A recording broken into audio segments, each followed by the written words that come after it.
And here's the thing that I really think with this is, yes, if you begin to offer that unworthiness to the divine, even when you say, I don't want to offer this. I want to, this is so familiar. This, you could be really be saying this, like, it's so familiar. Some of these things, if you grew up in childhood cloaked in that unworthiness from the time you were 3, climbing back into it is going to feel like the most familiar thing in the world, even when it's completely deadening. So I love when you're saying, I feel, if I let this go, I will surely die. What I would say is, you probably will die.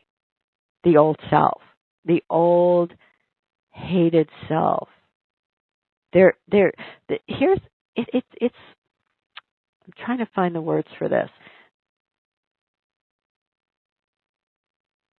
This entire route of opening to the divine is a death followed by a rebirth. That's why it's not like, just make a vision board and hope you get everything on it. It's not that. This process is the peeling of the onion of all the different layers of whatever is in the way of this force of love fully taking over. There's no quick route. Everything that is blocking, restricting, love taking over has to emerge. So for everyone, any self-hatred, any self-loathing, shame, guilt, it's impossible to grow up in a culture without those things. I actually think it's really funny when not funny, but when somebody says, I feel ashamed of my shame. And I think even people that grow up in the so-called happiest families have shame.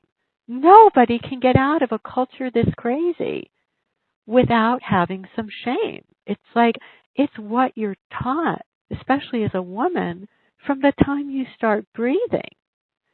So all of this emerges, and if you take it to that place of going, I'm offering the shame to the divine, I'm offering the victimization to the divine, I'm offering the self-hatred, I'm offering the guilt, whatever these emotions are, without being ashamed of having them, with really going, of course you have it.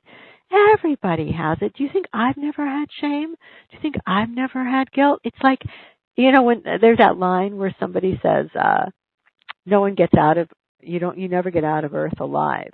Like, it's like, I always think, well, the ego doesn't get out alive if you're doing this work. It's like something happens where every bit of it gets exposed to the light.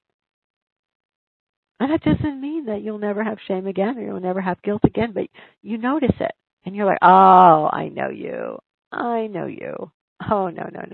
You're not taking over again. Oh, and I recognize you. Oh, yeah. No.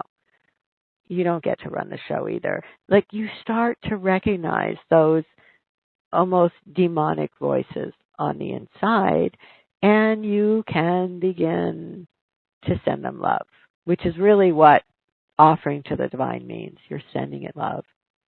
You're including it in. You're including it in the family. You're going, oh, there's guilt, there's shame, there's self-hatred, there's this, there's that. But you know what? I'm none of those things. I'm the one in the middle watching all those different pieces come up in order to be blessed and allowed. And you do die in the process. The part of you that dies is the part of you that thinks that you are all that thinks you are shame, that thinks you are guilt, that thinks you are bad, that thinks you are not enough. It's like, that's what starts to die. Doesn't mean that those thoughts never come up. You just stop identifying with being that.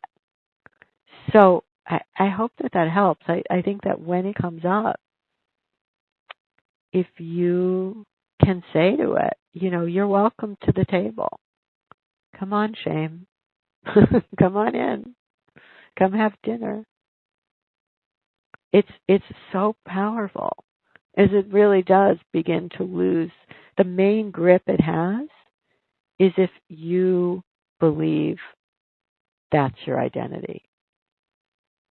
If you just think of it as what's been taught by the culture, it's like that line I've said before from the Dalai Lama when, he came to America and he just couldn't understand the concept of self-hatred. He was like, we don't have that in Tibet. We've got other problems, but we don't even have a word for what it would mean to hate the self. That is uniquely taught in certain cultures, including ours. And so to really go, wow, I'm going to send compassion to the part of me that learned all that, knowing I remain unchanged on the inside. You are that loving self on the inside, that well of kindness, and then all these other things get invited in to be blessed, basically.